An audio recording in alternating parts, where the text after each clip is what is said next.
ನಮಸ್ಕಾರ, ನೀವು ನೋಡ್ತಾ ಇದ್ದೀರಾ ಏಷ್ಯಾನೆಟ್ ಸುವರ್ಣ ನ್ಯೂಸ್. ನಾನು ಅಜಿತ್ ಹಣಮಕ್ಕನವರ್. ಈಗ RSSಗೆ ಅಂಕುಶ ಈ ವಿಷಯದ ಬಗ್ಗೆ ಹಿರಿಯ RSS ಮುಖಂಡರಾದ ಕಲ್ಲಡ್ಕ ಪ್ರಭಾಕರ ಭಟ್ಟರ ಜೊತೆಗೆ ವಿಶೇಷ ಕಾರ್ಯಕ್ರಮ. ಸಚಿವ ಪ್ರಿಯಾಂಕ ಖರ್ಗೆ ಅವರು ಬರೆದ ಪತ್ರವನ್ನು ಆಧಾರವಾಗಿಟ್ಕೊಂಡು ರಾಜ್ಯ ಸರ್ಕಾರ ಸರ್ಕಾರಿ ಶಾಲೆ ಕಾಲೇಜು, ಸರ್ಕಾರಿ ಅನುದಾನಿತ ಶಾಲೆ ಕಾಲೇಜು, ಪುರಾತತ್ವ ಇಲಾಖೆಯ ಜಾಗಗಳು, ಮುಜರಾಯಿ ಇಲಾಖೆ ದೇವಸ್ಥಾನದ ಆವರಣಗಳಲ್ಲಿ RSS ಚಟುವಟಿಕೆಗಳನ್ನು ನಿಷೇಧಿಸಲು ಹೊರಟಿತು. RSS ಚಟುವಟಿಕೆಗಳ ಬಗ್ಗೆಯೇ ಆಕ್ಷೇಪ ಎತ್ತಿ ಪ್ರಿಯಾಂಕ ಖರ್ಗೆ ಅವರ ಪತ್ರ ಆಗಿತ್ತು. ಆದರೆ ರಾಜ್ಯ ಸರ್ಕಾರ ಹೊರಡಿಸಿದ ಸುತ್ತೋಲೆಯಲ್ಲಿ RSSನ ಪ್ರಸ್ತಾಪ ಇರಲಿಲ್ಲ. ಅದನ್ನು ಪ್ರಶ್ನಿಸಿಕೊಂಡು ಕೆಲವರು ಹೈಕೋರ್ಟ್ಗೆ ಹೋದರು. ಹೈಕೋರ್ಟ್ ಈಗ ರಾಜ್ಯ ಸರ್ಕಾರದ ಆದೇಶಕ್ಕೆ ತಡೆ ಕೊಟ್ಟಿದೆ. ಇನ್ನೊಂದು ಕಡೆ ಚಿತ್ತೂರಿನಲ್ಲಿ RSS ಪಥಸಂಚಲನ ನಡೆಸೋದಕ್ಕೆ ಅವಕಾಶ ಸಿಗಬೇಕು. ಇನ್ನೊಂದು ಕಡೆ ಚಿತ್ತಾಪುರದಲ್ಲಿ RSS ಪಥಸಂಚಲನ ನಡೆಸೋದಕ್ಕೆ ಅವಕಾಶ ಕೊಡಬೇಕೋ ಕೊಡಬಾರದು ಅನ್ನುವ ವಿಷಯ ಹೈಕೋರ್ಟ್ಗೆ ಹೋಗಿದೆ.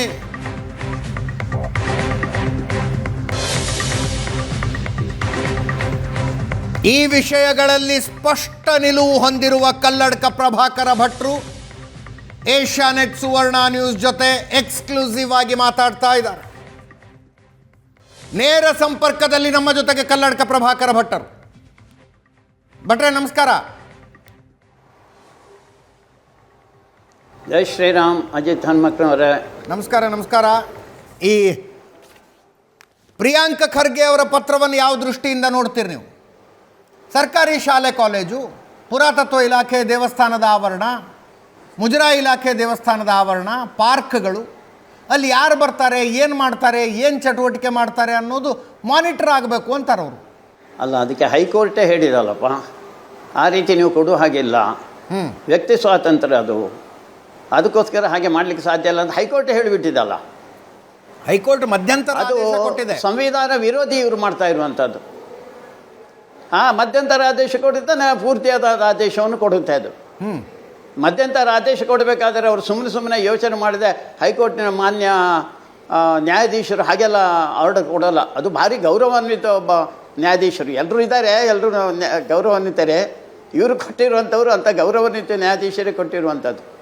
ಅದಕ್ಕೋಸ್ಕರ ತುಂಬ ಯೋಚನೆ ಮಾಡಿ ವಿವೇಚನೆಯಿಂದ ಒಂದು 4 ಪುಟಗಳ ತೀರ್ಪನ್ನು ಕೊಟ್ಟಿದ್ದಾರೆ ಅವರು. ಸುಮ್ಮನೆ ಹಾಗೆ ಗೀಚಿಲ್ಲ ಅವರು. ಇದು ಸಂವಿಧಾನ ವಿರೋಧಿ ಅಂತ ಹಾಗೆ ಗೀಚಿಲ್ಲ ಅವರು. ಅದು ನಮ್ಮ ಹಕ್ಕು ರೀ, ವ್ಯಕ್ತಿಗತವಾದಂಥ ಹಕ್ಕು. ವ್ಯಕ್ತಿ ಸ್ವಾತಂತ್ರ್ಯ ಇದೆ ಅಲ್ಲ ನಮಗೆ.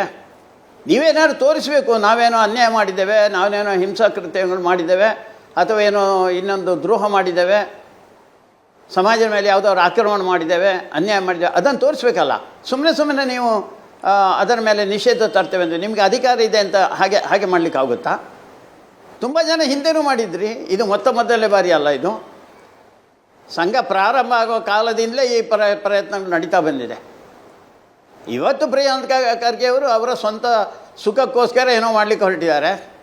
ಇದು ಈ ದೇಶದಲ್ಲಿ ನಡೆಯೋಲ್ಲ. ಈ ಸಂವಿಧಾನ ಇದನ್ನು ಒಪ್ಪಲ್ಲ. ಪೂಜ್ಯ ಅಂಬೇಡ್ಕರ್ ಮಾಡಿದಂಥ ಈ ಸಂವಿಧಾನ ಇದೆ, ಅದರಲ್ಲಿ ವ್ಯಕ್ತಿ ಸ್ವಾತಂತ್ರ್ಯಕ್ಕೆ ಭಾರಿ ಮಹತ್ವದ ಒಂದು ಸ್ಥಾನ ಕೊಟ್ಟಿದ್ದಾರೆ.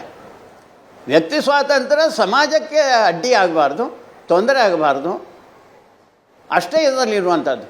ಅದಕ್ಕೆ ಇವರು ಅದು ಯಾವುದಾದ್ರು ಕಾರಣ ಹೇಳಲಿ, ಹೀಗೆ ಮಾಡಿದ್ದಾರೆ, RSSನವ್ರು ಹೀಗೆ ಮಾಡಿದ್ದಾರೆ, ಅಥವಾ ಇನ್ನೊಂದು ಸಂಸ್ಥೆ ಹೀಗೆ ಮಾಡಿದೆ, ಅದಕ್ಕೋಸ್ಕರ ನಾವು ಅನುಮತಿ ಕೊಡ್ತಾ ಇಲ್ಲ.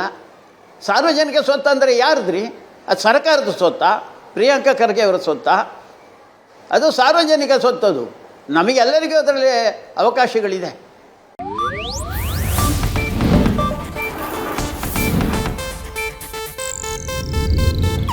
ಇದು ಏಷ್ಯಾನೆಟ್ ನ್ಯೂಸ್ ನೆಟ್ವರ್ಕ್ ಪ್ರಸ್ತುತಿ.